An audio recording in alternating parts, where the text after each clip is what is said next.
past week, I was able to attend Fantastic Fest 2025. This was my 6th time attending Fantastic Fest, and it was by far my most productive festival I have ever attended.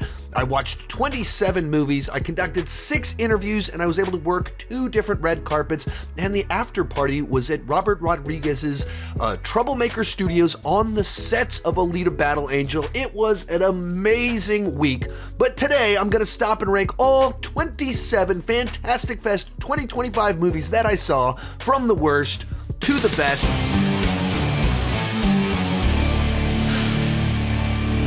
While I'm talking, be sure to join me down below in the comment section. Share which of the movies I listed in this video are you most interested in checking out. In particular, some of the non-high profile films. Like saying Black Phone 2 isn't particularly interesting because you probably already knew that movie existed. One of the reasons I like to do videos like this is that while I'm covering Black Phone 2 and you want to hear my thoughts on that, or Sisu 2, or something else high profile, along the way, you're able to hear my thoughts on some movie you'd never heard of before. And I can put some small niche film on your radar that maybe will be some surprise favorite film of yours from this year or next year. But the thing that makes Fantastic Fest such a great film festival, and my personal favorite film festival that I attend, is that it's all at one movie theater and just has this weird, wild, wacky energy to the entire thing. So right off the bat, the festival kicked off before the first movie played with a gigantic medieval LARP battle in the middle of the street with crowds of people like, what on earth is going on? And people just swinging swords at each other. When they did the Strangers premiere, they had dozens and dozens of people dressed up as strangers for hours beforehand, just walking around. One of them was actually Cody Leach, and he got kind of pulled into the whole thing. So for hours, he had a bag on his head, wearing a jacket in 105-degree Texas heat. But that's the energy of the festival. And because it's all at one theater, actors, directors, famous people, YouTubers, TikTokers, we're all at the same place. And while you're waiting for your movie to start, you're just standing outside. So Fred Durst from Limp Bizkit was a judge in the film festival competition. So I just kind of walked by him like 7 times. Patton Oswalt was just walking around. Everyone's kind of accessible to just be able to talk to them. And it's no big deal. We're all just waiting for our movie to start. And that's what I love about the festival. And I was able to meet a bunch of my subscribers, meet a bunch of other creators, and it's just, throughout the years, I've made a bunch of festival friends that I get to hang out with at these deals, which is just a lot of fun. In this video, I'm going to include a section where I have other people's favorite films. They watched a lot of movies that I missed. There's one in particular I missed that a ton of people said was their favorite movie of the festival. Cody Leach also is putting out his video at the same time as mine. We're trying to kind of sync up our releases and hopefully share a little bit of traffic between the two of them, hear different opinions on films. We didn't see all the same movies. With all that said, let's get started. First movie up, Movie X. I saw 27 movies at the festival. I'm not saying that this one is in last. There's just a movie that I saw that I don't want to promote on my channel or say the title of it because I don't use profanity on my channel. But I did see a movie. It wasn't my least favorite movie that I saw. It had me laughing out loud. It's just incredibly vulgar to a degree that I just don't feel like I can promote it on my channel and give it a personal endorsement or anything like that. The reason I saw it is because the best man from my wedding, one of my best friends since the 3rd grade, the person that introduced me to Fantastic Fest, is one of the actors in the movie. In fact, in the second epilogue, the second ending of the film, he's basically the star of that. There's a whole section that he's the star of in the movie. So went to go see it with my friend. It did make me laugh out loud. It is just so vulgar and profane. I can't in good conscience really promote it here. Later on in this video, perhaps he will make an appearance and he will do his own plug for the movie. I just don't feel comfortable doing so. It's a lot. Coming in last place, The Strangers Chapter 2. Now, I only watched Strangers Chapter 1 a few days before the festival started in anticipation for this movie, and it lived up to all the bad buzz as being just a lifeless remake of the original The Strangers with very few additions to it, very few changes made, and even more characters doing unbelievably stupid things. To the credit of Chapter 2, It's not just a remake, it does a little bit fresh and new, so I'd inch it out. It's a little bit more interesting than Chapter 1. That's all I can really give it credit for. It is a 90-minute chase movie that nothing particularly interesting happens. There's a very bizarre sequence in the middle involving a boar that everyone is like, what on earth was that? Why was that in the movie? And what this movie adds to The Stranger's lore, I do not think adds to The Stranger's lore in a good way. Which is to say, the appeal of the franchise is that they're strangers and we don't know anything about them. And what this movie is trying to do is answer questions about their backstory. I don't think that helps the franchise. I don't think that serves the franchise.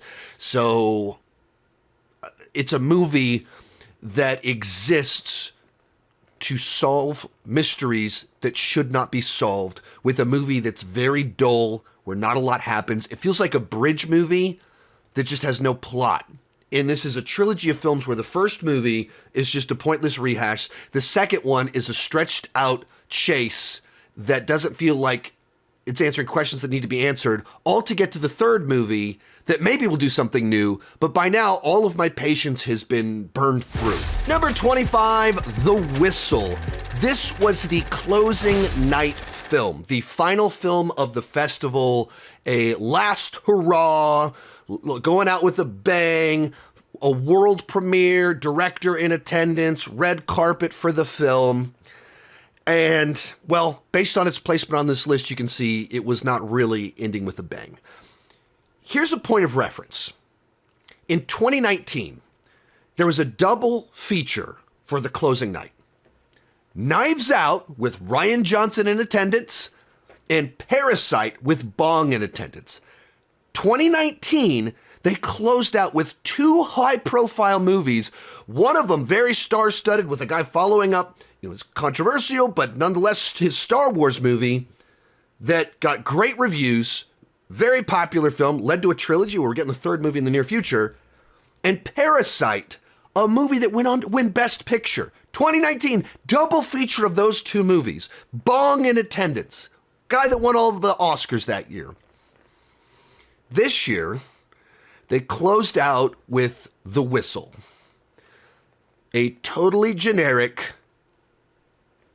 January horror movie. Either it comes out in January, February. It's very much a January horror movie. I think it might even be a streaming movie. It is one of these movies where some high schoolers find a doodad and then they have so much time before it kills them. And they're trying to unsolve the mystery of how they don't die. We've seen this movie a million times before. We discover the doodad, it kills people, and we've got so long to try and save ourselves. It's just another one of these generic movies. 2019, Knives Out, Parasite, two great movies that stood the test of time. This year, closing night movie, totally generic. Teenagers being chased by death movie. There's two great kills in it. One of them in a bedroom, and without wanting to say too much about it, basically you die. The way that people die has significance in a grander sense. And so there's an idea of the way that they die in the movie that there's a whole bunch of potential for super interesting stuff. And two times they do that. There's one in a bedroom that is gnarly, nasty, creative, interesting. You're like, oh, you remember it. And then there's one right at the very end of the movie that isn't quite as good, but it's in the same ballpark of like, yes, that's what the whole movie should have been, this stuff. But the other ways they have characters die related to the gimmick of the whistle is just so forgettable and boring. None of the characters are interesting. Daphne Keane is the star, and it's not like this is her star-making performance or anything like that. It's just, she's the star in one of these movies. So super disappointing as a closing film, and a movie that just leaves no mark. There's nothing particularly interesting about it at all. 24, 13 Days to Summer. And this is a film where the movie itself is basically a fairly boilerplate home invasion film that the backstory behind it makes me want to try and support the film a little bit more, but at the end of the day, the movie left a really bad taste in my mouth.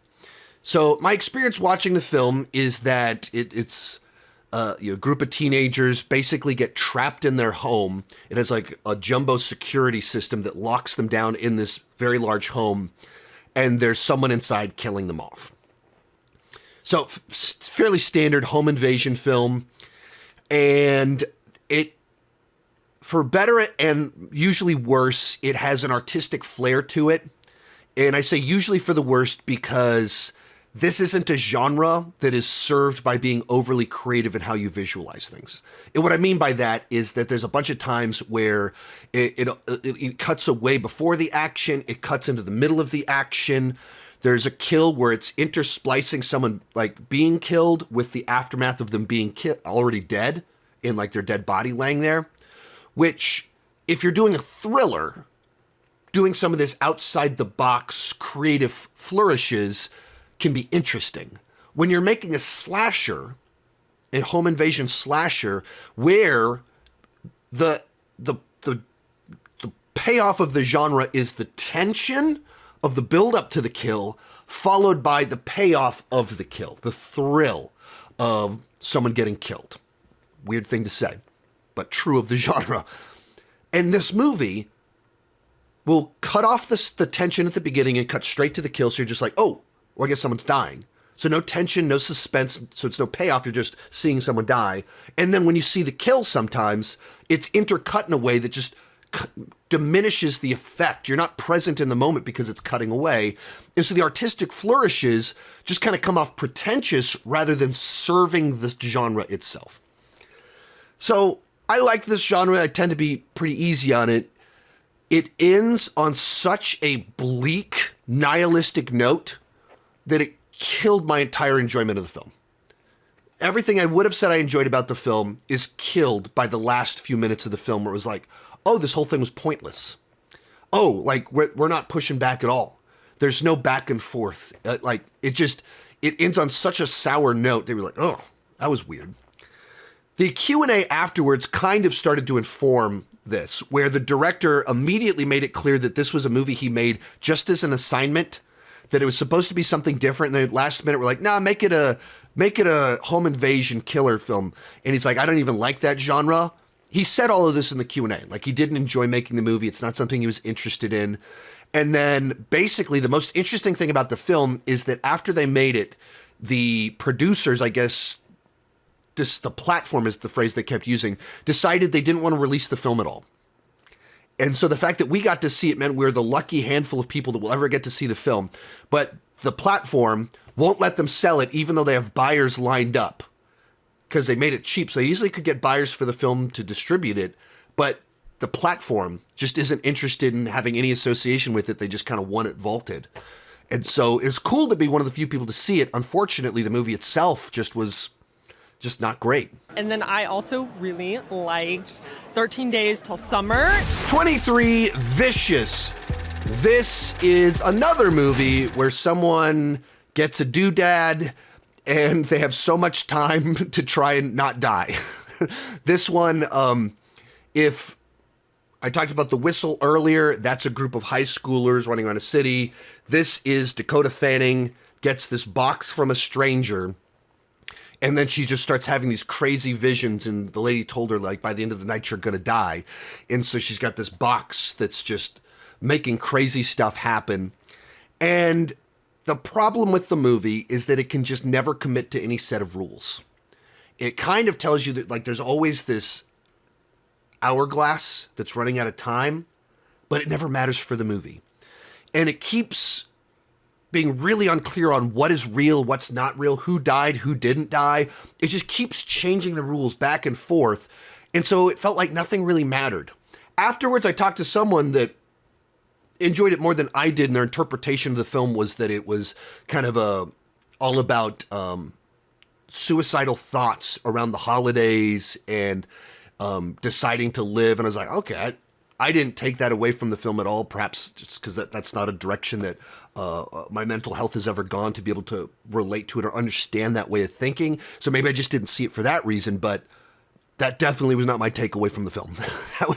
It just felt like a bunch of random creepy images from an actress that I was hoping would be in a movie that I enjoyed more, and it just didn't work for me. 22, Reflections in a Dead Diamond. This is an extraordinarily difficult film to rank on a list like this because it is such a stylized film that it's tough to even evaluate it if it's something you're not into, and I'm not into it. If you just look at a plot synopsis for the film, you're like, oh, it's like a James Bond movie. And even if you watch the trailer, you'd be like, oh, it's kind of like a more artistic James Bond film. It is not a little bit of an artistic James Bond. It is like a 100% symbolic, metaphoric, trippy, psychedelic, surrealist James Bond movie, where everything that takes place in the film is visualized stylistically and creatively in some sort of surrealist fashion. So whenever a fight breaks out, suddenly it cuts to the world is black around you and there's ninjas everywhere and something crazy happens. It's told in flashbacks, but also in surreal mode. So you're cutting between the present day, a guy remembering the past, and then both timelines cutting to trippy weird stuff. So I have no idea what happened in the movie.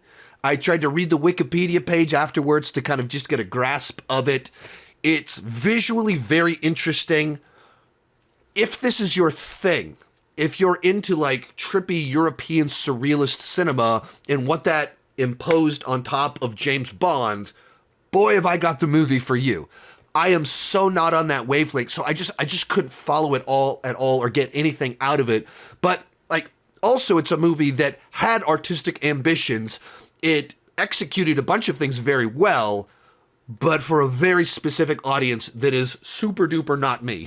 21, Coyotes. This is a new, I guess, creature feature of sorts starring real-life married couple Justin Long and Kate Bosworth, where a group of coyotes essentially raid this rich neighborhood in the Hollywood Hills.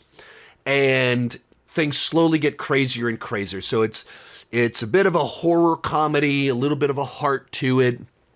Plenty of like gnarly gore with coyote attacks, things like that. Kate Bosworth and Justin Long are very cute and charming on screen. But it's a film that I felt like it just failed to properly realize all the potential in its individual ingredients.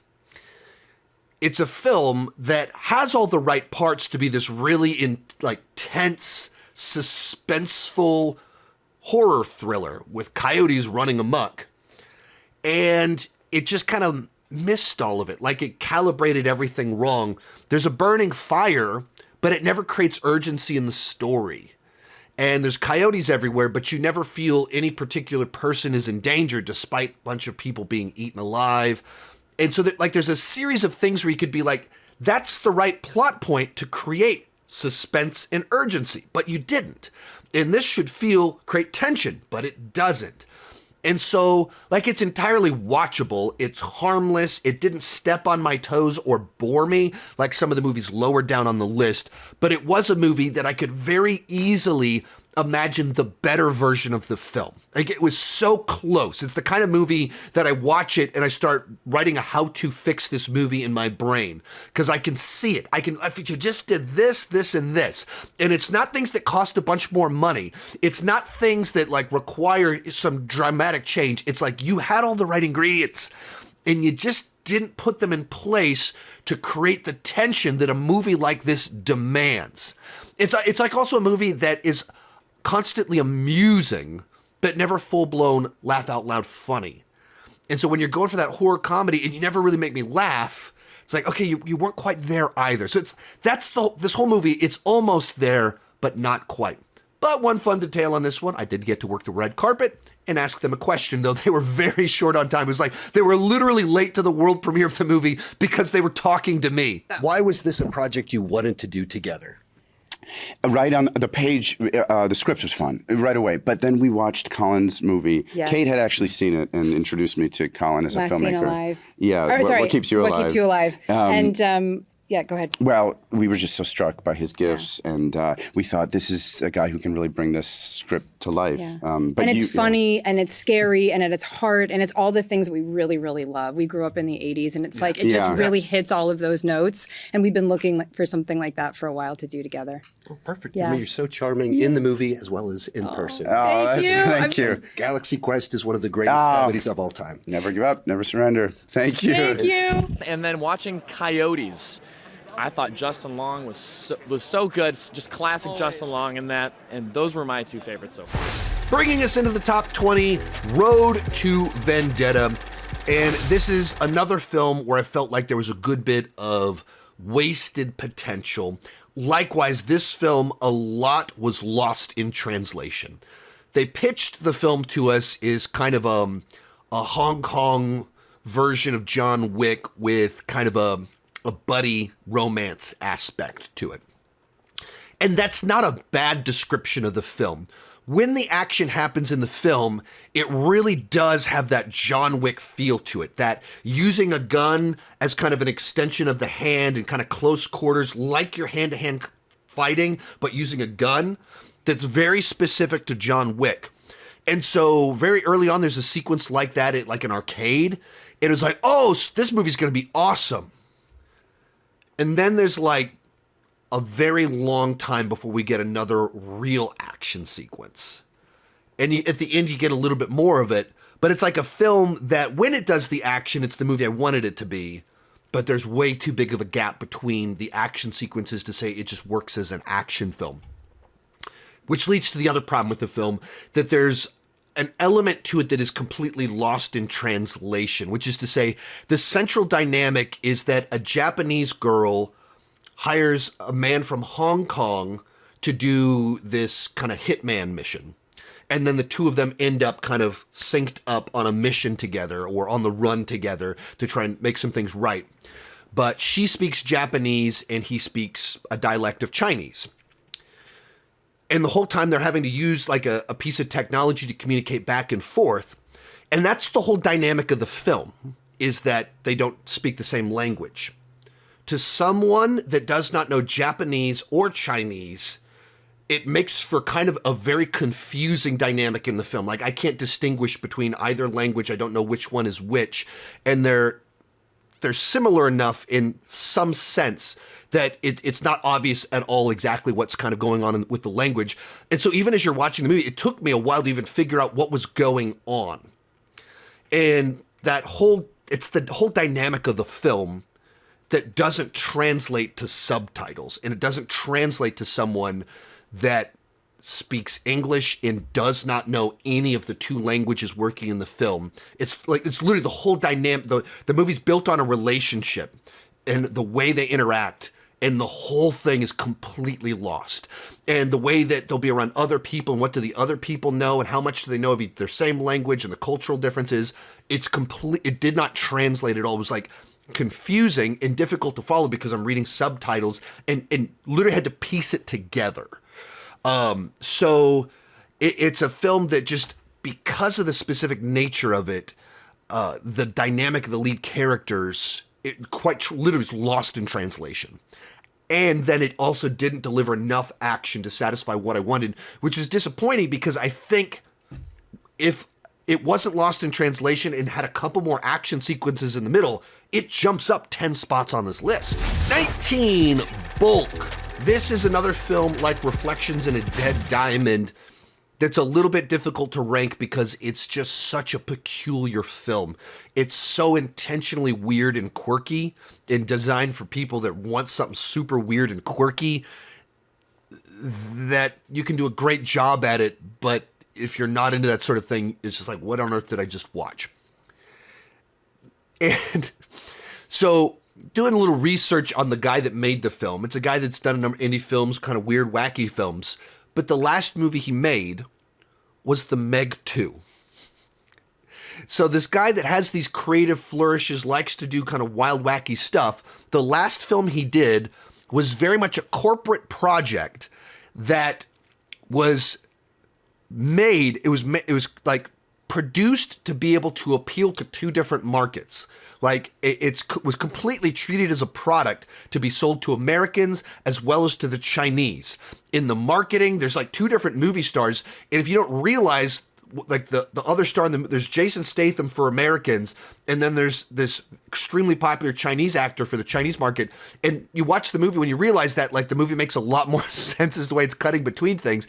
So he makes this movie that is such a corporate product as this guy with the creative flair to him. And he's working for two different bosses for two different countries. And this project, Bulk, is like him being like, I just got to do my own weird thing. And based on the credits kind of do some behind the scenes stuff, it seems like he shot a lot of it at his house. Very small film. And like did the effects himself, ultra low budget, ultra lo-fi stuff. I don't even know how to explain the movie to you, except to say it's like the movie starts and we know that we're in a fake reality, but we don't know what that means or what our character's trying to figure out. And he's confused and he has memory loss from being brought into this fake reality.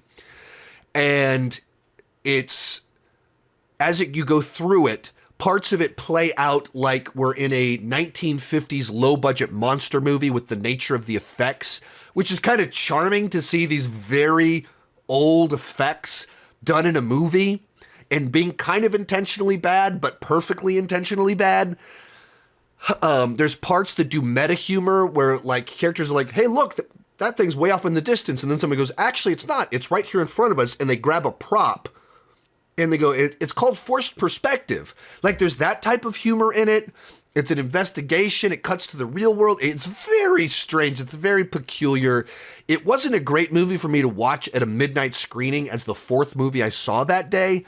It was interesting. It left a mark. It's not one I don't know who I would recommend it to. I can't imagine I'd ever rewatch it. But there was a lot of just interesting creative flourishes to it. Dolly, this is a horror survival film where a couple goes off into the woods for a hiking trip only to discover this crazed killer person that's dressed like a gigantic doll that takes the girl hostage. And the Dolly, our killer person, wants to treat the human as her dolly at the house. Can be very creepy. Dolly can be very imposing. It's shot on like 16 millimeter film, so it just has this like nice grainy, real feel to it. It's the movie where it gets pretty frustrating because there's so many points in time where our lead character gets the upper hand on Dolly, and instead of going for the double tap, like, all right, Dolly's down, keep kicking Dolly in the head, break Dolly's legs so your Dolly can't get you. The person like keeps running, and then Dolly gets up. Like, it's that sort of movie where you just keep being like, why didn't you kill Dolly? Why didn't you break Dolly's limbs? Like, what are you doing? And it happens too many times. And so it's frustrating because there is like stuff in here where you're like, oh, this is a nice, cool new killer. Oh, this is creepy. This is different. This is, there's a dynamic of the idea of this killer that's dressed as a dolly that uses a human as a dolly that's very unsettling. And there's stuff that happens really like, ooh, this is uncomfortable. But also there's a little bit too much of characters just being too stupid. Dolly, keep your eye on that if you're a slasher fan. It's solid, and we're getting treated with a slasher. You know, I don't want to say icon yet, but could potentially be. 17, Dysphoria. This is a bleak as can be survival film set in, I don't remember which country it is, but kind of a distant future, not too distant future, where the government is collapsing, society is falling apart, there's no money, there's no food, everyone is desperate trying to figure out how to survive. And in this situation, a husband of a family makes a very foolish choice that throughout the course of the movie, you start to understand why he did it, but it was very dark. I don't want to give things away, like the very dark way of thinking, but there's a logic to it with the information that he has, that essentially he invites a very dangerous person into their home. And so it turns into kind of a survival film with this psycho killer tormenting the wife and daughter while live streaming it to people. And it teeters right on the line of bleakness. So you're just like, it is so dark and unsettling that the whole time you're like, are they going to go? Are they going to do this? How far are we going to go? It's intense. And if a horror movie is supposed to be horrifying, this movie accomplishes that goal. One of the fun details, the killer is by far the most charming character in the movie. It's like this girl that's a complete psycho, and you've got this family that is just like so anxious and afraid, and this very lively, charming nutcase trying to kill them and torture them and do all this crazy stuff to them, and like taking pictures of them, like taking selfies of them while they're sleeping and stuff just to toy with them. Another one, like Dolly, I actually watched those two movies back to back, where it seems like every time they get the upper hand, it's like, why didn't you think to do this? Couldn't you have, like, there's so many times where it felt like you could have won. All you had to do was just kill her, break her limb, and they don't. So there's a little bit of that dumb stuff to it.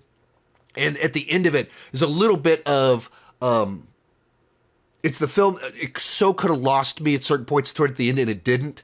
So it's like, all right, it's bleak as can be. I don't know if I'd rewatch it, but if you like bleak survival films, this one might be for you. 16, Appofeniacs. This one's pretty frustrating because there's a lot in here that I really enjoyed, and it's another one where I can imagine that even better version of it.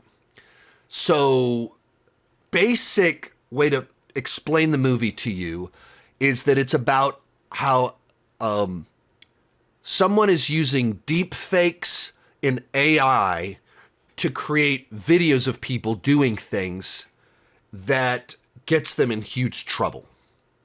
That someone being a Karen, someone cheating on their boyfriend, that sort of thing. And it's told Pulp Fiction style. Non-linear, out of order, a series of disconnected or lightly connected stories told out of order, and each one crescendoing in ultra-violent violence and chaos. With kind of Tarantino-esque dialogue where characters are having irrelevant, fun dialogue about normal stuff. All of it with, like I said, this undercurrent of these deep fakes, AI videos ruining people's lives. When it crescendos into the chaos, it's a lot of fun, and it goes really wild, really graphic, and it finds ways to pull in stuff that you're like, oh man, that was crazy. Oh man, they actually went for it. I just wish that it actually had a stronger through line to it. I think the central premise of the dangers of what can happen if you release fake information about people, you ruin their lives. I think that could carry a plot on its own. It doesn't need to be kind of these just disconnected random episodes of randomness. And that's kind of the way that it plays out. It's like somebody does something, but it's not meant to be like this big narrative. It's just kind of like that's the thing that knocks over the dominoes that sets everything in motion.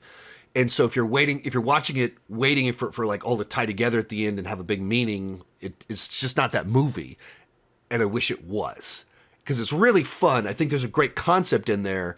The better version, I think, would have had a central plot. Next up, Bugonia. This is the latest film from Yorgos Lanthimos, the director of Poor Things. This was a secret screening, so we didn't really know what we were going to watch going into it, though it had leaked, so we had a very good idea it was going to be this film by the time that we sat down.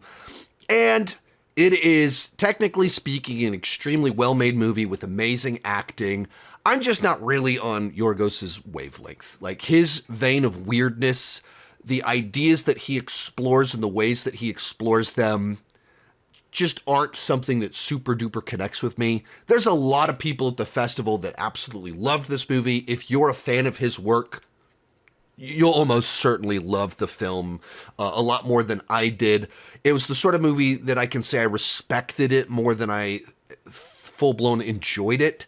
In particular, the back and forth between Emma Stone and Jesse Plemons was a ton of fun, where he is a conspiracy theorist that is convinced that this corporate executive is an alien out to destroy the Earth. And so you've got each of them trying to like outmaneuver the other person. They're a couple of the best actors of our time, so it's just a ton of fun to kind of watch all of that unfold. At the same time, because it is kind of a kidnapping movie, it felt like for a 2-hour runtime, it's like, all right, I mean, I get the idea. We're kind of stuck on the same beat a little bit of he's convinced, she's denying it, and their third guy in the room is uncomfortable with what his friend is doing, but he wants to support him. So it felt a little bit stretched out to me at times. It's just like I said, I'm just not on his wavelength. So even kind of the way that he does some of his quirky humor and stuff, like with the third guy in the room, the partner, I just feel like I've seen that type of dopey sidekick in other things before. So I was like, it's kind of funny, but it doesn't feel as fresh as when I watched it like 25 years ago when Wes Anderson did a character like this.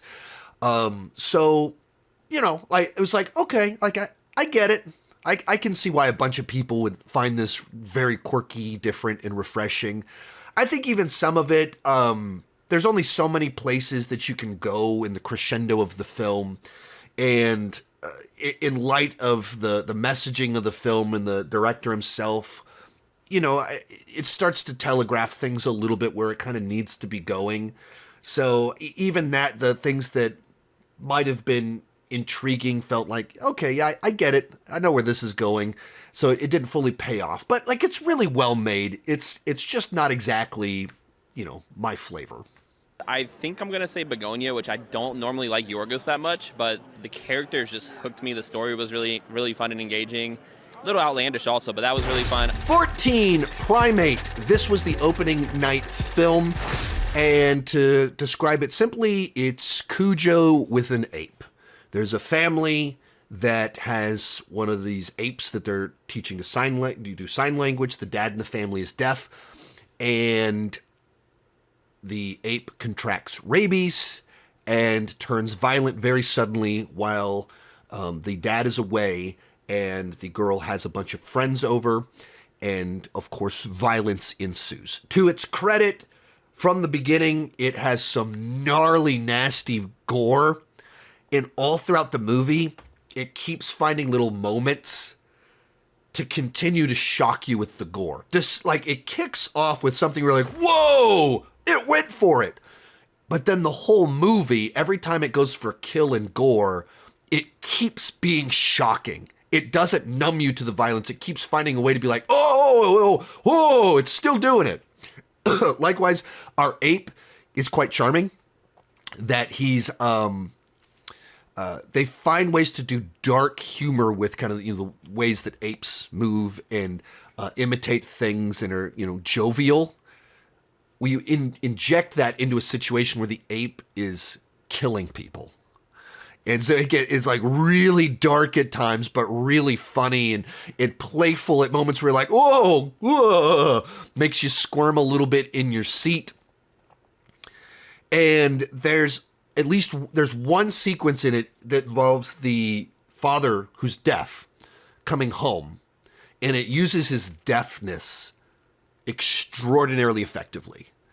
And it's the actor from Coda that won Best Actor in the movie, won Best Picture a few years back. And so like he's great, and like just like he's not in the movie a whole lot, but does a really nice job in it. There's a great sequence using lack of sound to tremendous effect. The movie overall, I didn't have as much fun with it as a lot of other people did, and I think some of it just got a little bit too monotonous, where, you know, ape has rabies, so he's afraid of water, so we're just floating in the pool a lot. There's a lot of floating in the pool, and there's a lot of, let's try to get the phone. That makes up like 2/3 of the runtime of the movie is let's float in the pool and let's grab the phone. And, we got the phone, but, we called the wrong person. And I wish it had shifted up some dynamics a little bit more, a little bit too monotonous. A few different times where you go, why didn't they just do this? In the kind of movie where afterwards you're like spitballing, like, why didn't they fill a squirt gun with water? And they're like able to shoot the ape with water to get to the phone. And then before they're able to get to a safe place back in the water, they run out of water. And so the ape like you can just spitball all of these different things with the ingredients in the movie that you're like, why didn't you do that? And they didn't do it. And that's been a little bit negative, but there's a lot of fun to be had here. I believe it comes out in January. It's a fun enough Animal Goes Wild movie with some really great gore and some solid laughs, but not the best version of the film that it could have been. And then I'd also say Primate's another one to look out for. It's bananas, literally. And it's another reason why white people should not buy monkeys, and they continue to do so anyway. It's true. Yes, very, very true. And Primate. 13, Bad Haircut. This was the last movie I watched for the festival. Actually, I watched it this morning, which delayed me shooting this video that some people had told me that it is pretty enjoyable little film, so I should reach out to see if I could get a screener. They sent it to me at 4 in the morning, so I woke up and I was like, okay, I guess I'm going to watch this, and then I'm going to shoot the video. And it was a fun time. Basically, this shy college student that gets picked on at frat parties. His buddies are trying to help him out and give him some confidence, and so they're going to give him a makeover. So they take him to this guy to get a haircut. They drop him off, and then they leave to go buy him a new set of clothes and shoes and stuff like that. And while they're gone, it turns out this is the haircut from hell. Things go absolutely crazy. So it starts off that the guy's just weird, and they're like, oh man, he cuts your hair so quick. It's awesome. It's cheap. It's fast. And the guy goes to cut his hair and is like, actually, I'm hungry. And he grabs tacos, and it's like, everything is weird.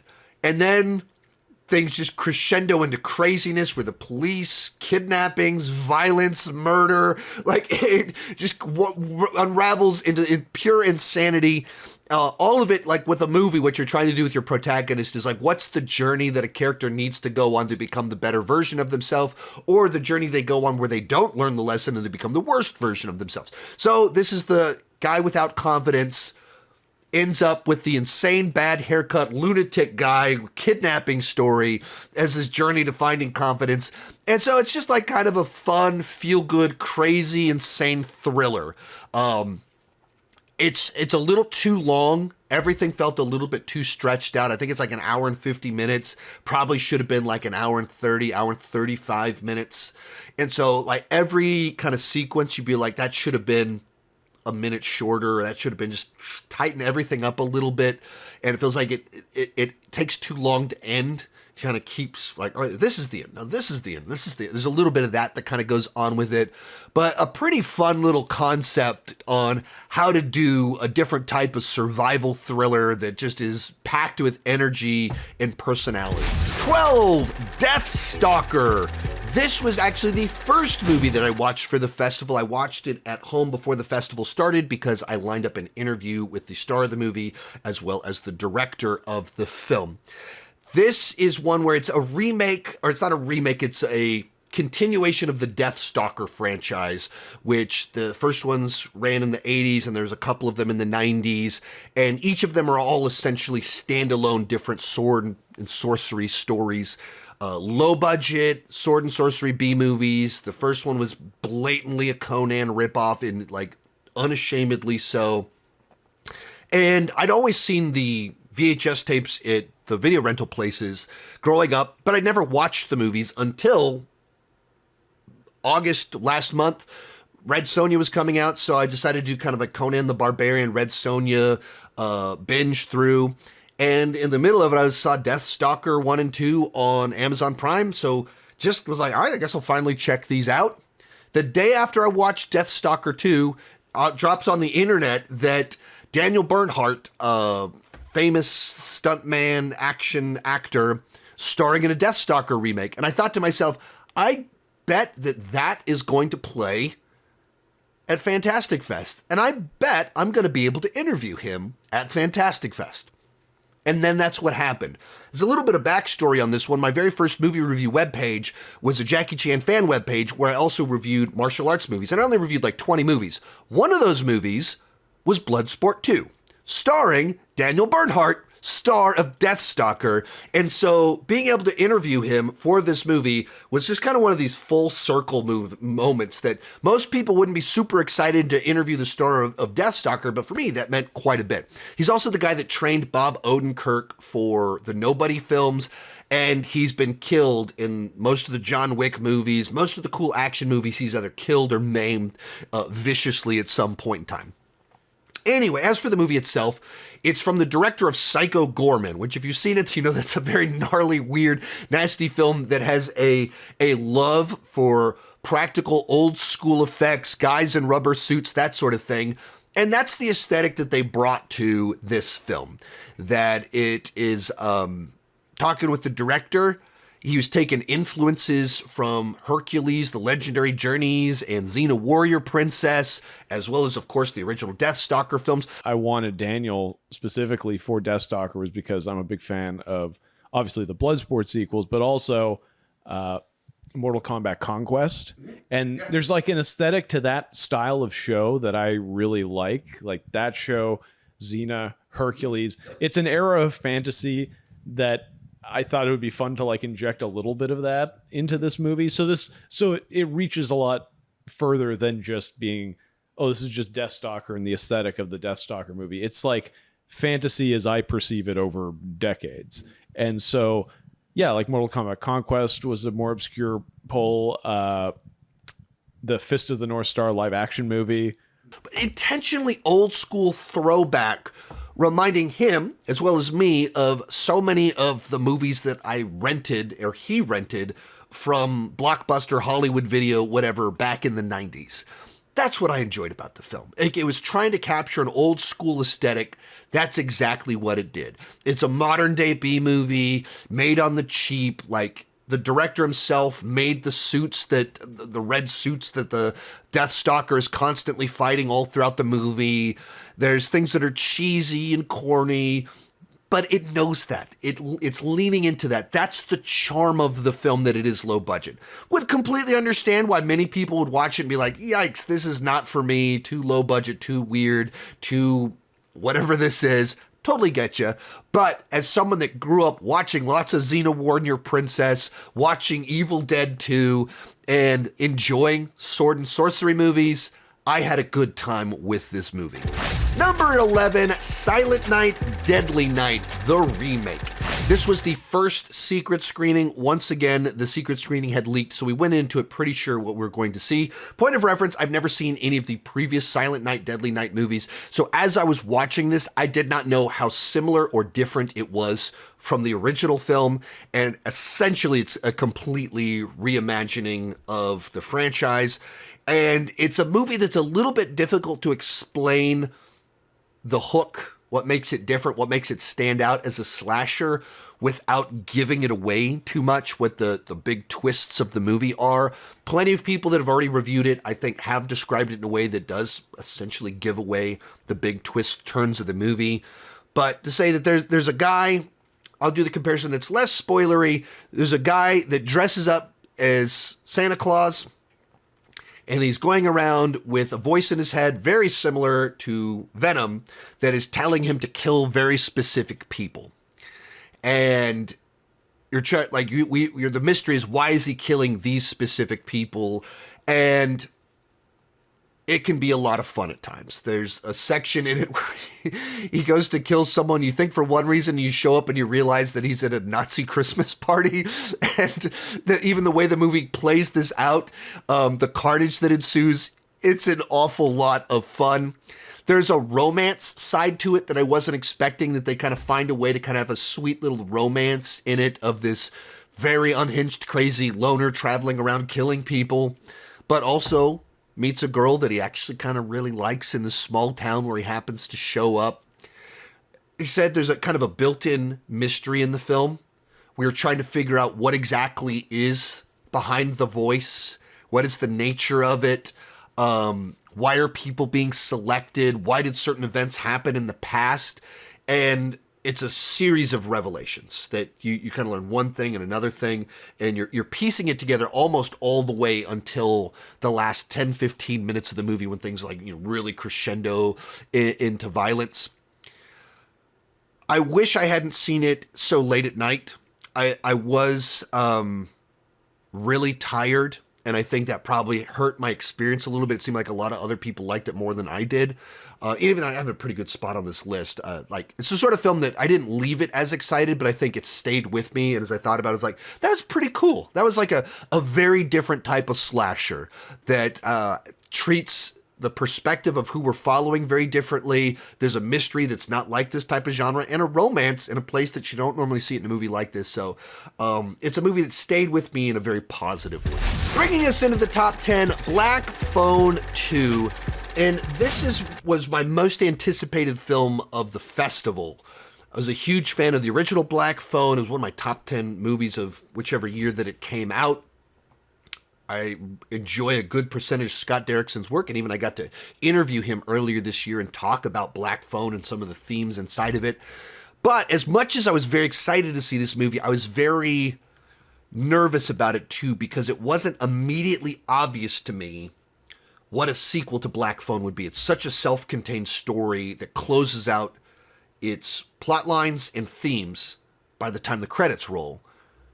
So it's not obvious at all how you continue the adventures. And that's what makes my feelings on this one so conflicted, confused, and difficult.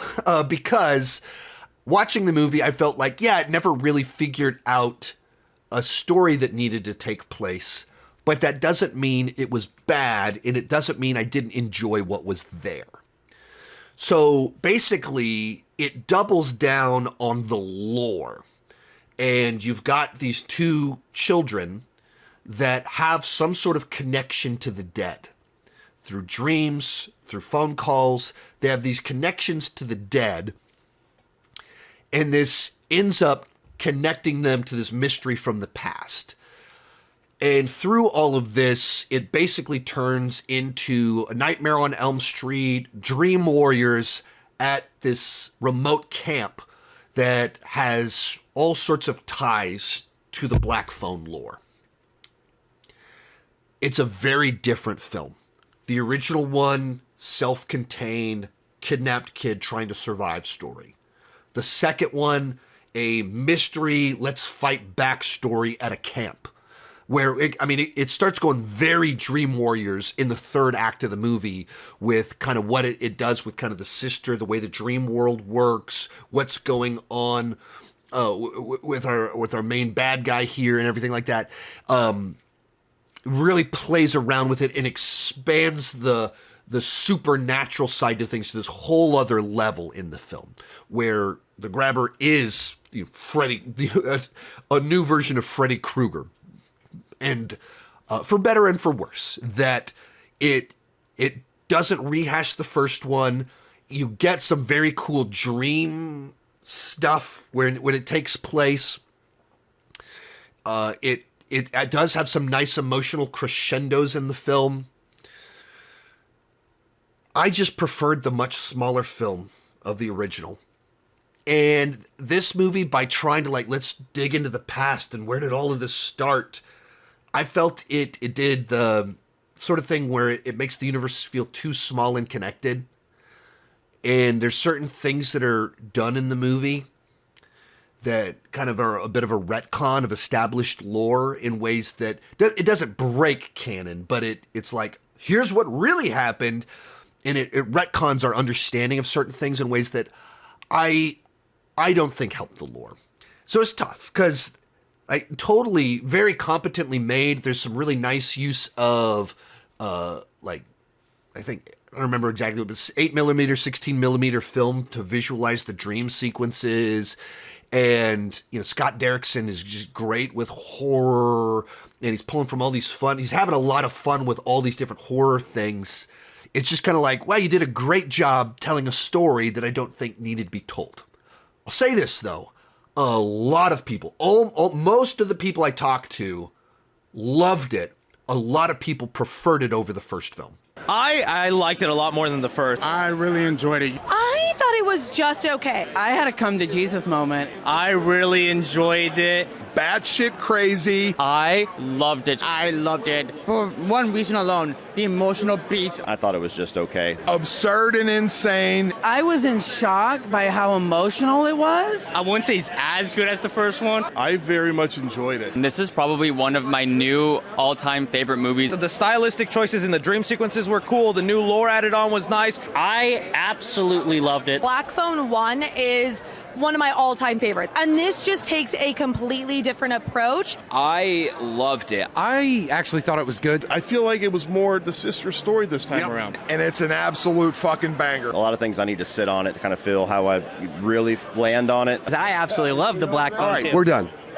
That's what almost everyone else is saying. Number 9, Silver Screamers. This is a film that was not remotely on my radar. I was at the pre-party for The Strangers, just kind of walking around, talking to friends, and a couple of people were like, "Hey, who are you?" I'm like, I'm a critic. I'm here as press. And they're like, "Cool." And they talked to me for a little bit, and they're like, "We've got a movie playing. It's a documentary about a group of senior citizens at a retirement home that made a horror short." And so basically, they told me they would check out my YouTube channel. I told them I would do my best to check out their movie. I checked out their movie. Editor, producer, Silver Screamers, did you do your part? Are you watching right now? I did my part. I watched it. I'm talking about your film right now. Please check out my channel. But it is a super charming documentary. Just really, like, wholesome.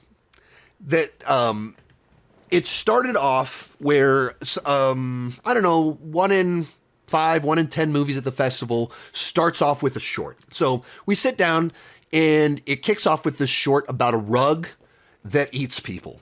And it was like, oh, that was kind of fun. And it had an old lady in the lead in it. And then the movie kicks off, the documentary kicks off, and it immediately becomes very clear. Oh, that's these old people we're seeing made that short about the rug. And essentially the director of the documentary and the short had this idea of, wouldn't it be fun to make a movie about these senior citizens making a horror movie? And so they find all of these, just like, one of them is a 96-year-old woman, and she's the one that ran the audio recording for it. And like a guy that there's a guy that used to film documentaries and stuff and TV broadcasts back in the day. He was the cinematographer, and there was a guy doing all the creature effects and everything. And it's just like these sweet old people that are like, I don't really like horror movies. I'm not really into that sort of thing, but it's good to stay active and busy. And there's a lady that, like ran the PTA. And so she's like the person running the whole production and writing the schedule for all the shots and everything like that. It was just so charming. It was so sweet. There's like a whole little bit in it where there's two people where, it introduces them separately from one another. And then one of the ladies talking about like just naming streets and how she's lived in the area for so long, and just casually is like, and then this guy, he lives on that street too. And you realize that these two people, I don't know if it's meant to be romantic, but they're like best friends at the retirement home. And then it just keeps cutting into the whole thing, just like sitting there, just as like old people joking with each other. And it was just like, you go, just all these were sweet, charming, wholesome. I keep going back to them because that's what it was. And in its own way, kind of inspiring, where like 96-year-old woman, and she's had someone coaching her, looking over her shoulder to make sure she doesn't make mistakes. But the old lady, and she's the one doing all the recording and trying to figure out what button to push and everything like that. And she's like, I just want to keep busy. I want to keep doing new things, having new experiences and everything like that. It's the sort of documentary that, I don't know, just puts a gigantic smile on your face. And in a film festival where I'm describing movies as bleak, depressing, surrealist, trippy, this is just so human so just like a beautiful piece of totally normal people still wanting to do interesting things at any phase of life. And so it's just really enjoyable little documentary. Number 8, Luger. This was the next to last movie I watched. I watched this one actually last night. Coming out of the festival, I asked a bunch of people what their favorite movie was. We'll actually share that in just a little bit. And several different people mentioned this film as their favorite movie, including Martin from Double Toasted was talking to him at the after party. He's like, Luger, I think that was my favorite movie.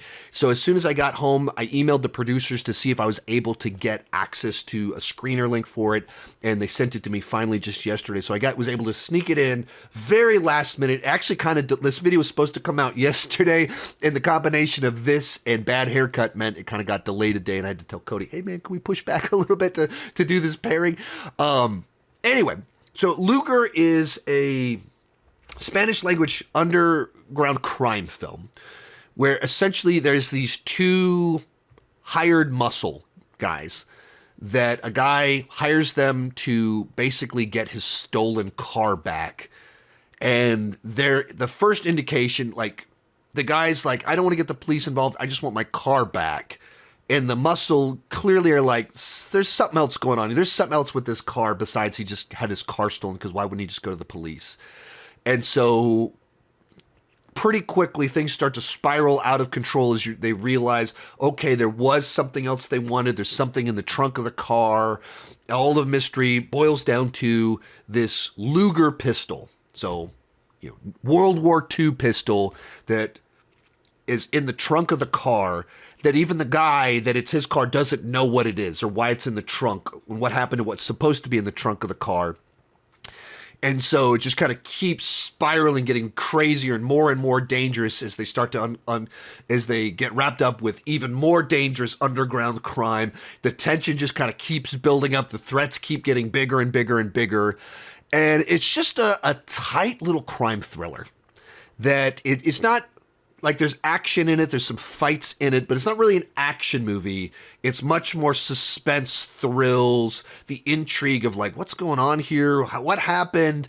And one of how you get wrapped up in something so much bigger than you realized. And there's no easy way out of it. No matter what you do, there's only bad options, and is able to kind of build to a final crescendo that pulls things together nicely. Where like just a nice, tight script of like I said, a true crime thriller, not large scale, not big action, but like tight little crime thriller with a nice crafted script.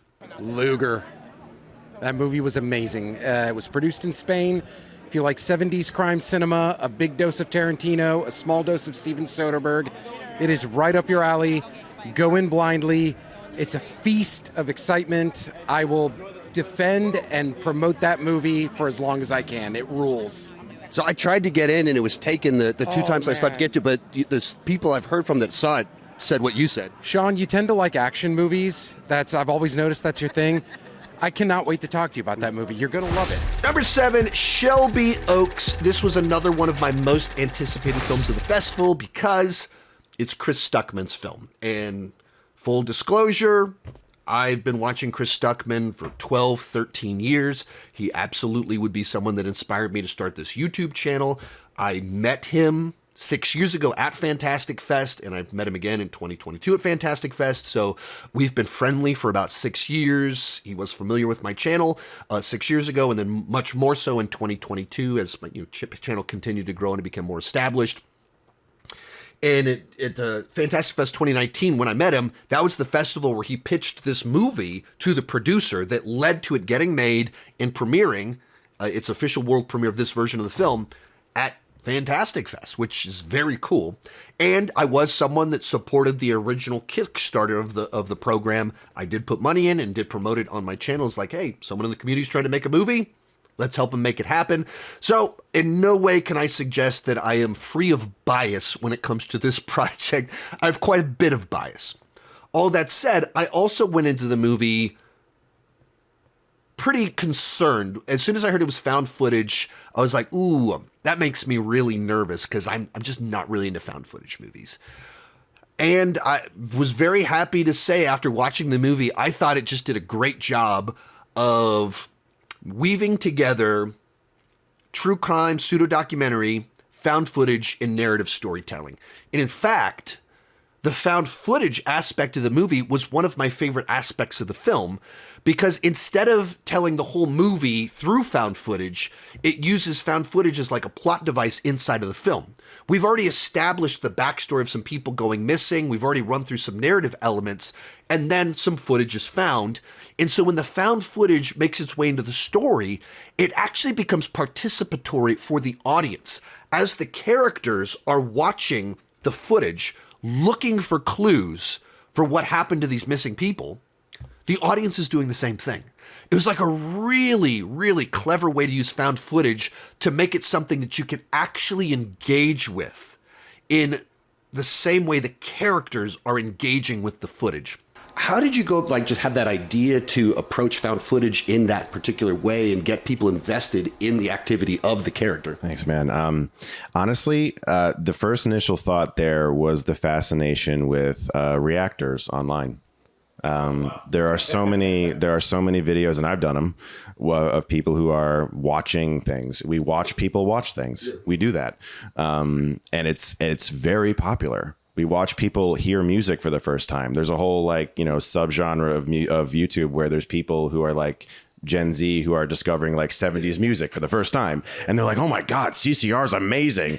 and it's like, you like watching people watch stuff, and there is an element of that here where I was fascinated by the idea of watching someone discover things that I do think factored into it, and it wasn't just budgetary efficiency. And I think like if you are, in her case, a woman who has been searching for someone for so long, any little inkling of anything is just going to change your life at this point, you know? And it's a movie that was, made originally for only about $1 million. And then there were some reshoots to add extra gore and effects when it was picked up by Neon. And so then the final budget's around $2 million. But in terms of films, in terms of movies, very small budget. And he was able to do a lot with the budget to tell kind of a compelling story that pulls you into this mystery and is able to pay off with some spectacle towards the end of it. Visit some locations. I even shot at the prison where the Shawshank Redemption was shot. And so I thought it was a really good version of this type of film that blended genres or storytelling techniques, true crime, found footage, narrative, together in a way I haven't seen a movie do before. And that was really my favorite thing about the movie. On some specific plot points and some influences, parts of it are familiar. It's not like reinventing the horror genre or anything like that. But for a first-time film that was crowdfunded, this is a very solid horror film. And I think the biggest thing that might be working against it is that it was picked up by Neon, and then Mike Flanagan joined in as a producer. So if you go in and you see Neon and you start expecting a movie the size of other Neon films, you think Mike Flanagan, who did Dr. Sleep and all these amazing Netflix productions, Life of Chuck, you see his name and you start expecting a movie that size and you get a $1 million film. You have to realize it's the $1 million film that those people went, this is worth releasing. But it's a small film. Nothing wrong with a small film, but you just have to know what it is and understand that's what it is, and appreciate it on its own terms and not see just the smallness of it or something like that. Sometimes when people go into a movie like this, you have to have right expectations. In particular, one like this where it's like, YouTuber becomes director, Mike Flanagan, Neon. Also, still a crowd-funded movie. And there's certain limitations in the scope and size of the story that come with that. But I really enjoyed it. And of the movies I saw, I was surprised. I was like, no, I definitely liked it more than Black Phone 2. And I was really excited for Black Phone 2 and really liked Scott Derrickson. I think it was the combined aspect of my own past with my sister and being estranged from her for so long. And also there's a YouTube element in the movie, and I understand what early YouTube is like. And there was a kind of charming feeling to early YouTube that felt you know, like a little tiny community, and it felt really fun. And I wanted to try to capture that feel too, where people were just excited about discovering themselves on YouTube and making content, and they weren't like thinking even about money, and it just felt so, I don't know, safe, you know? Number 6, one battle after another. This was the third secret screening, another one that we were pretty sure we knew what the movie was going to be before it aired because it had leaked. This is the new Paul Thomas Anderson film that has already released in theaters. So even as a secret screening, it's a little bit of a letdown to have a movie play that's only 2 days early. Like, you can see it in the theater in 2 days. Like, you don't go to a film festival just to see a movie 2 days before you would see it otherwise. But nonetheless, a high-profile film that in certain regards it was cool to get to see it at the film festival. And it meant I could rest a little bit over the weekend. I really enjoyed the movie with an asterisk, which is to say it is wonderfully crafted together, acted perfectly. It's thrilling, it's exciting, it's funny. It does some interesting stuff with the action that I've never seen before. So it's able to be very stressful from beginning to end while also being consistently entertaining.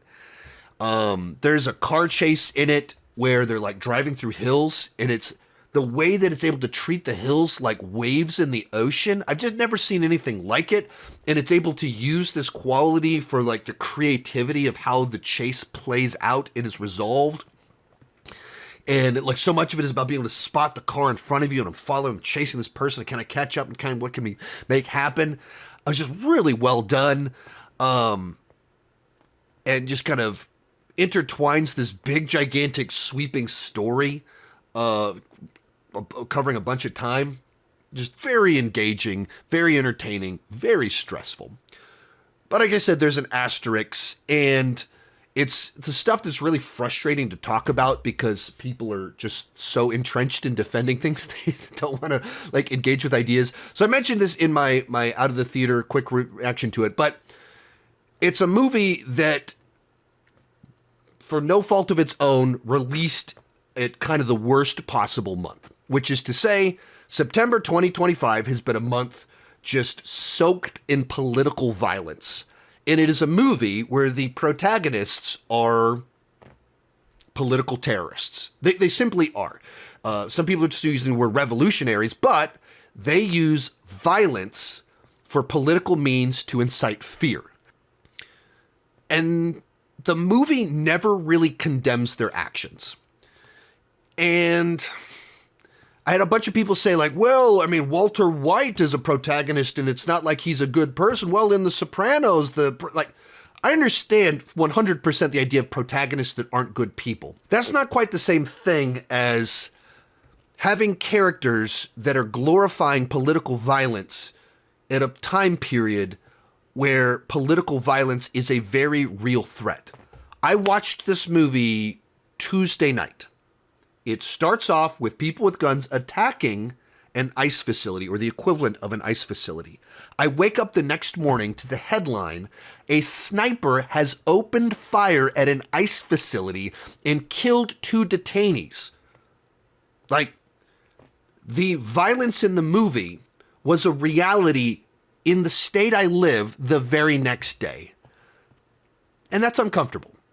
And the fact that the movie, without getting too spoilery, by the end of the movie, the message isn't that these characters learned their lesson, changed their ways, realized violence isn't the answer. It's like, no, they're continuing down that path. That makes me pretty uncomfortable in the current climate that we are in. And that's really concerning in a month soaked in political violence. And it's concerning to me that this is a good placement for the movie. I gave the movie a very positive review, praised many things about it, and went, this is a little concerning. And that people only went, no, there's nothing concerning about a movie that kind of that doesn't celebrate political violence, but it doesn't condemn political violence in a context where we're in a world that political violence is a daily reality, or almost a daily reality. Like, I had someone in my comments say, like, sounds like you're sympathetic towards ICE because I don't want a sniper to kill detainees? Just like we can't even have reasonable discussion about real world threats being presented in movies and the implications in the world and the context in which movies are released and the way we're interacting with them without it turning into polarizing tribal politics. Just ridiculous that we can't discuss things and actually engage with what I'm actually talking about. There's One Battle After Another, which is the new Paul Thomas Anderson movie. It's a 2-hour, 45-minute film that feels just like 2 hours. It is action-packed, tense, very funny at times, and an all-around crowd pleaser that's also very significant and important, especially when it comes to issues that are going on in today's time. So my favorite of the big ones would be One Battle After Another. I love that one. Number 5, The Plague. This is a movie I went into knowing absolutely nothing about it. I had no clue what this movie was about when I went into it. Called The Plague, so I thought it was going to be about an actual plague. It's not.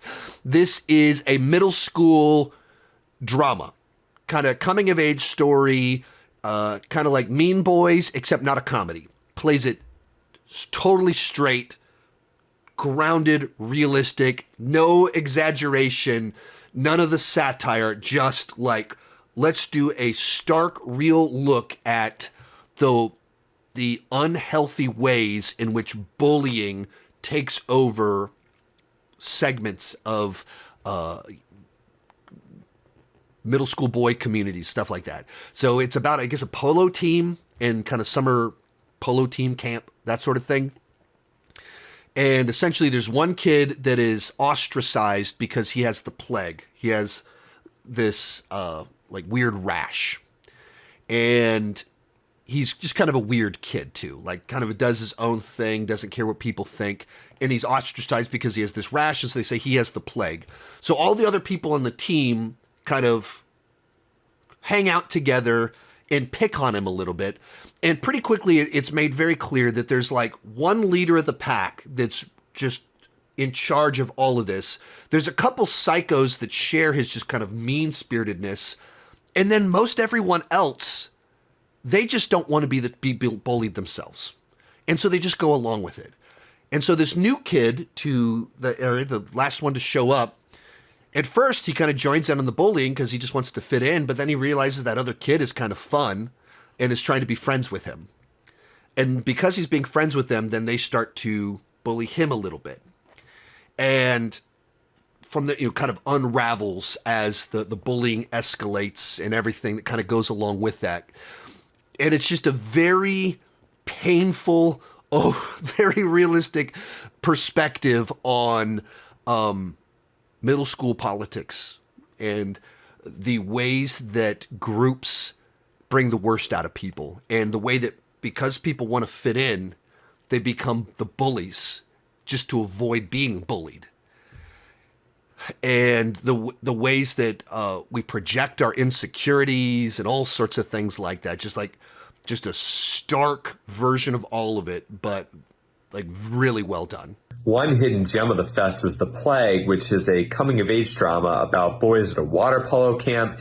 It talks a lot about the silly and often pointless things that kids can ostracize each other over, as well as the lasting psychological consequences it has on them. It also has one of the absolute best scores of the fest, and Joel Edgerton is wonderful as always. Real quick, before I give you my final 4, at the end of the festival, I asked people what was their favorite movie of the festival, and they shared a whole bunch of movies. Here are the movies I wasn't able to see that people recommended. Favorite movie is Surat. It's basically Mad Max Fury Road meets an EDM concert, and it has the biggest jaw-dropping moment of the entire festival, guaranteed. Guaranteed. One major standout for me was Sirat, which is like if the characters and music of Gaspar Noé's Climax found themselves in the love child of Incendies and Sorcerer. It is tense, bleak, nihilistic, and has a killer soundtrack. And there are moments where your jaw will just absolutely drop onto the floor in shock. The Forbidden City, yeah, it's really good. It's kind of a mashup between a martial arts movie and an Italian mobster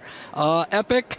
And it's got action, comedy, romance, everything. There's a fight near the beginning of the movie in a Chinese restaurant kitchen that's incredible. The Forbidden City, I really enjoyed it. It's an action martial arts with some Chinese culture, but also like Italian culture. And as far as enjoyment goes, was watching the first 3 episodes of Creep Tape Season 2. Oh, yeah. I thought that was really fun. I liked Mother of Flies a lot.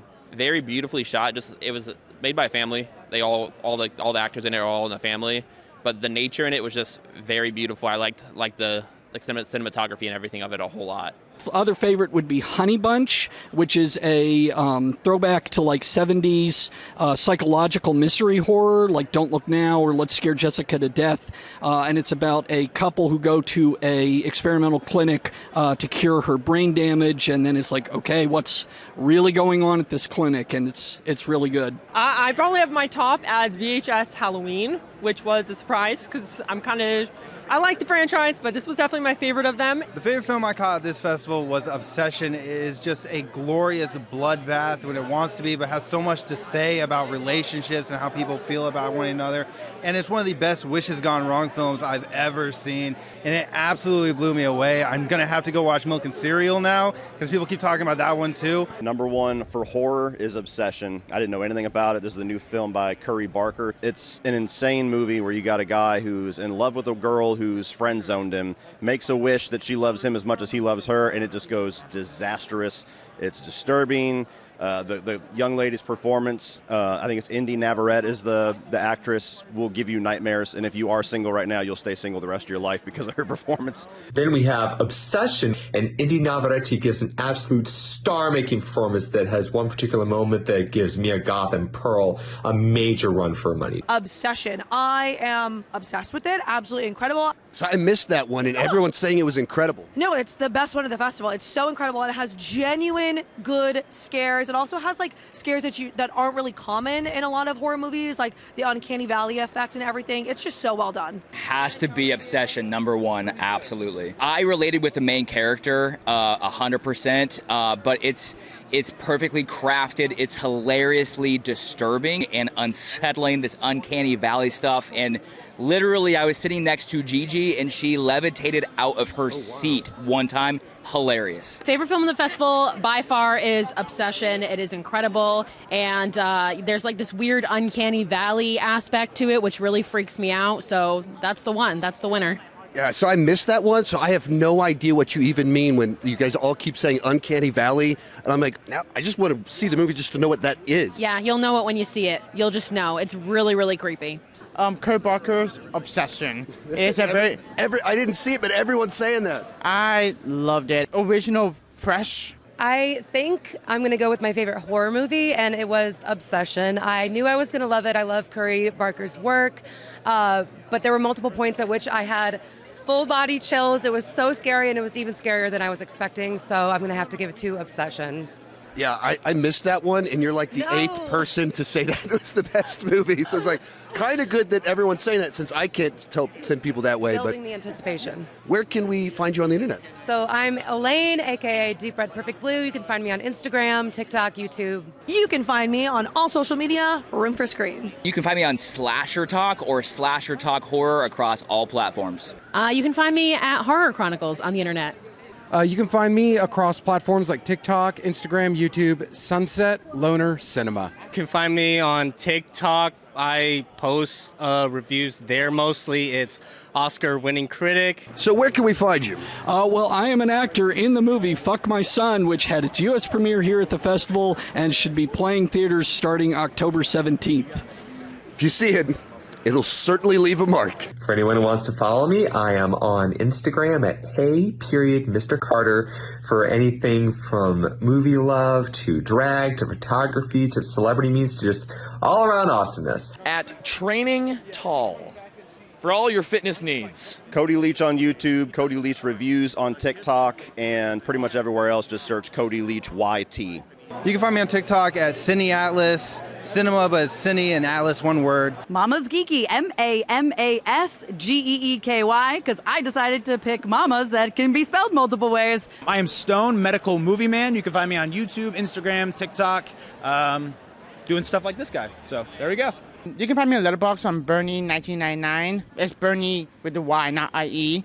And you can find me on Instagram on Bernie the Geek. That's where I took photos. And if you've seen pictures of me at Fantastic Fest that are in black and white that look awesome, He's the one that took them. Movie Talk with Brock, not Sean Chandler Talks About. Stole that from him. Movie Talk with Brock on TikTok, YouTube, Instagram, and Facebook if you want to. So it's great to finally meet you in person. This so is fantastic. That's fantastic. Hey! Number 4, Ikatan Darah. I'm not sure if I pronounced that properly because I don't even think they said that in the movie itself. And even if they did, I wouldn't have been able to pick up on it anyway. Essentially, this is a movie. This is an Indonesian martial arts action film.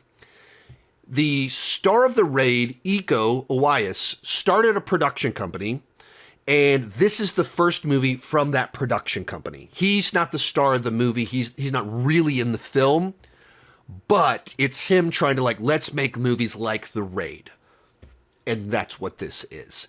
It takes about 30 minutes to get going, and there's action in the first 30 minutes, but it's kind of moving some plot points around and setting some pieces up.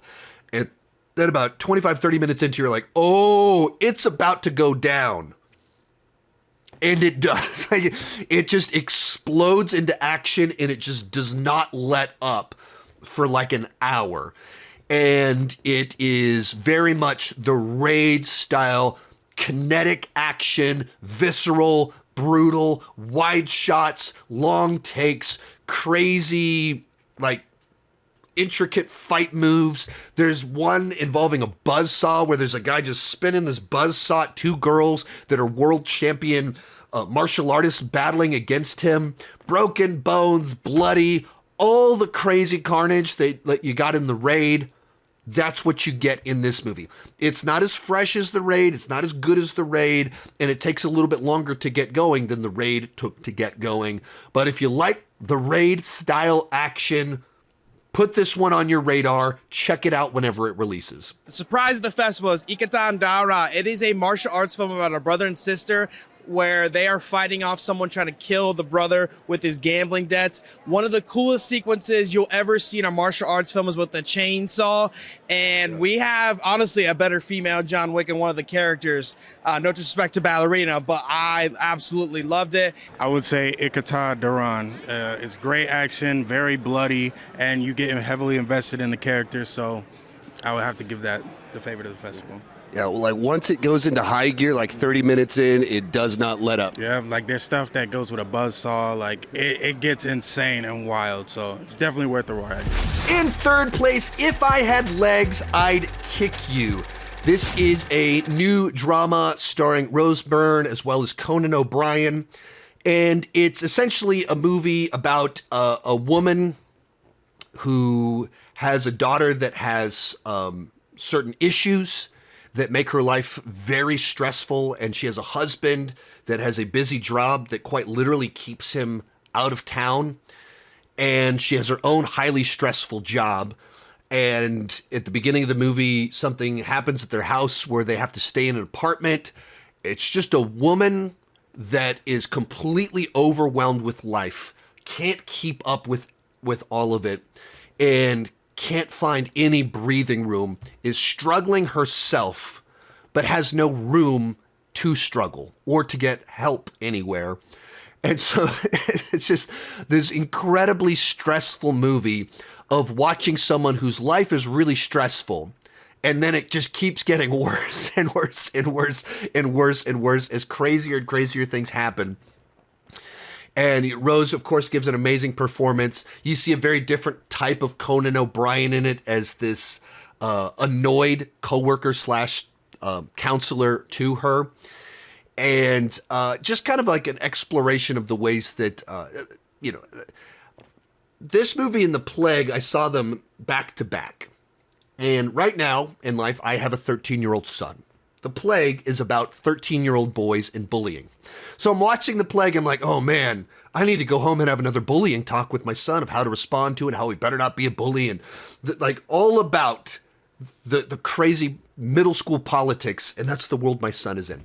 Then I followed that up with If I Had Legs, I'd Kick You, which is all about how mothers, wives can be, especially working moms and wives, can find themselves way overwhelmed with everything going on and the stresses of the world being pulled in way too many directions. And I'm like, oh, this is the conversation I have with my wife all the time.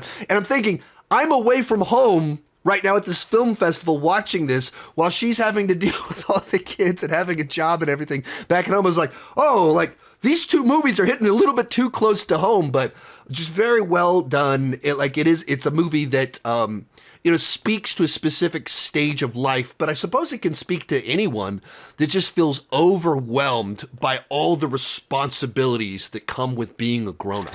Our runner-up, Sisu, Road to Revenge. I wore my Sisu shirt just to celebrate this film. This was another one of my most anticipated films of the festival. I had an absolute blast with the original film, and I was excited to see what the director would do with the second film. And this director is the guy that's lined up to do the Rambo prequel film.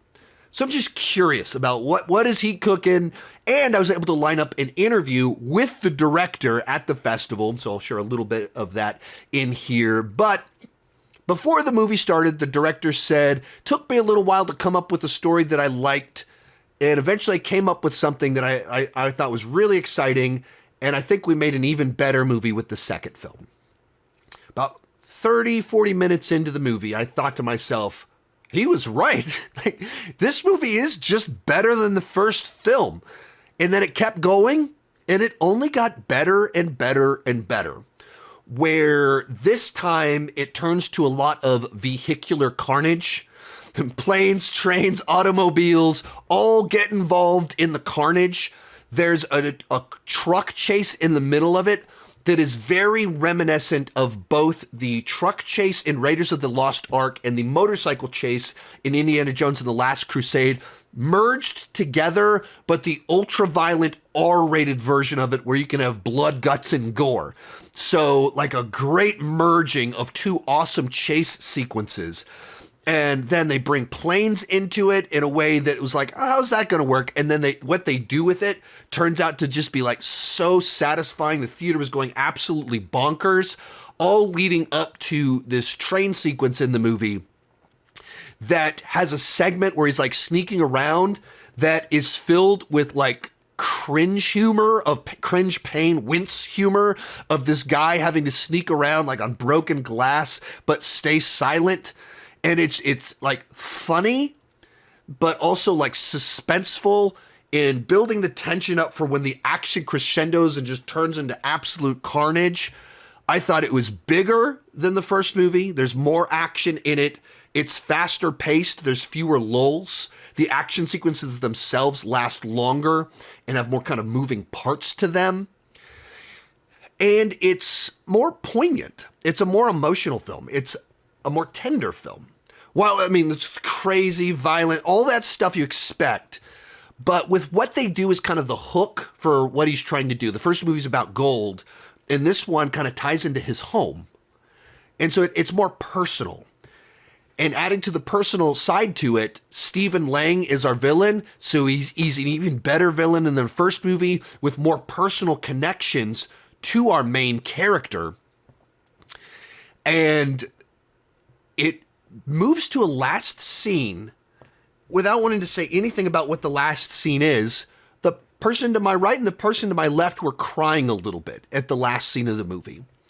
And some of that ties into I didn't realize it watching the first movie, but the second one in particular is intentionally very Finnish. It's a Finnish action movie, and it has their history in it, and it tries to have a lot of their culture in it in ways that are kind of more obvious when you watch the second film. And I really appreciated that about the film, and it ends on like an emotional note that I wasn't expecting. Coming out of the second movie, I hadn't noticed this as much as the first movie, but in particular with the second movie, realized that so much of what makes these movies unique is the obvious thing, how Finnish they are.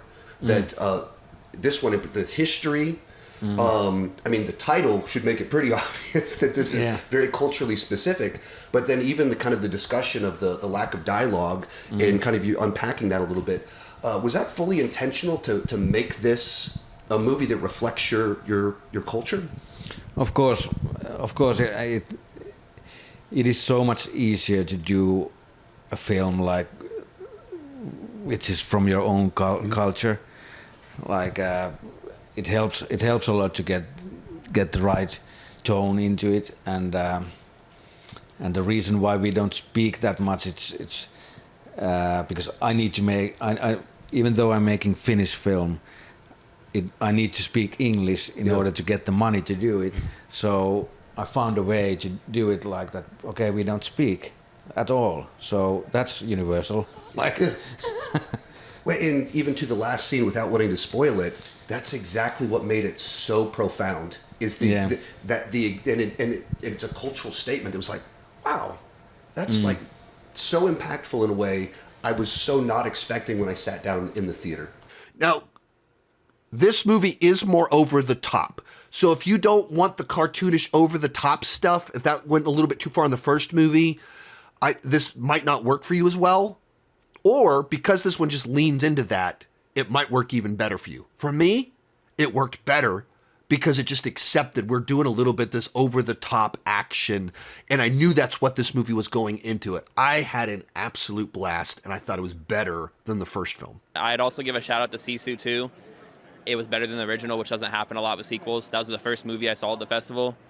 Lit my expectations for the festival on fire because of that one. I would say Sisu 2. I had a lot of fun with it, even though I already liked the original, but this one just goes at it with the carnage and giving like a rated R Indiana Jones vibe, so I really appreciate that. Sisu Road to Revenge. We just got out of Sisu.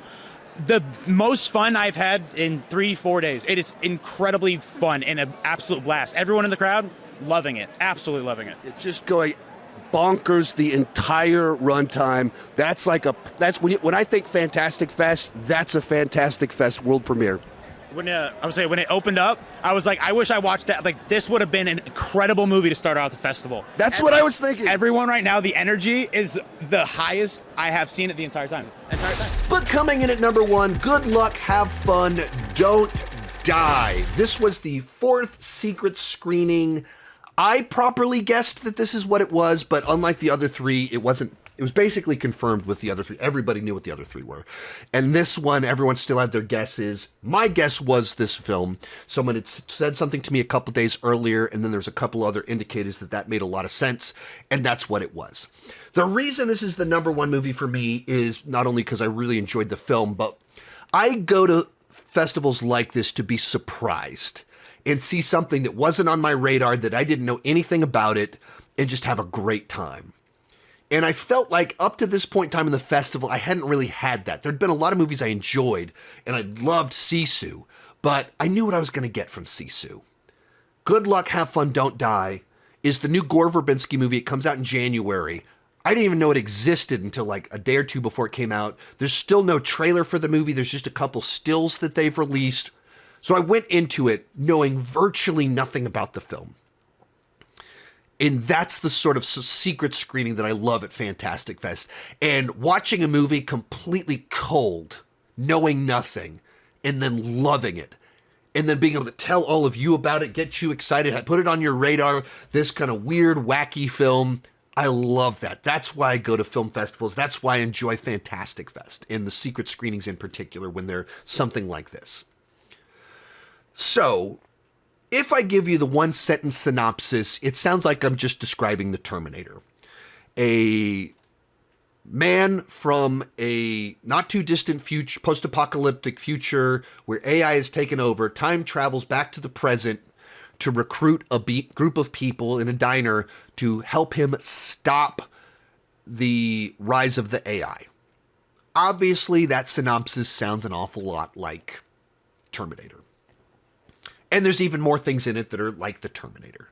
But the movie itself is nothing like the Terminator. It stars Sam Rockwell as our time traveler, playing this wild, kind of charismatic, over-the-top guy that's like a ball full of energy. And the movie itself is essentially a satire of so much of the absurdities of modern-day life. And the way that we are just stare at screens all day long. And we don't engage with one another. We don't have personal connections, and we communicate through technology rather than to the person right next to us. And the part that was even crazier, there's a whole subplot in the movie that is a satire about school shootings. And it makes all sorts of school shooting jokes that are hilarious. When I first say that, you go, that's horrible. That's so distasteful. That's the joke in the movie. The joke in the movie is that it's shocking and appalling how we treat school shootings as they're almost normal. That's what the movie is poking fun at.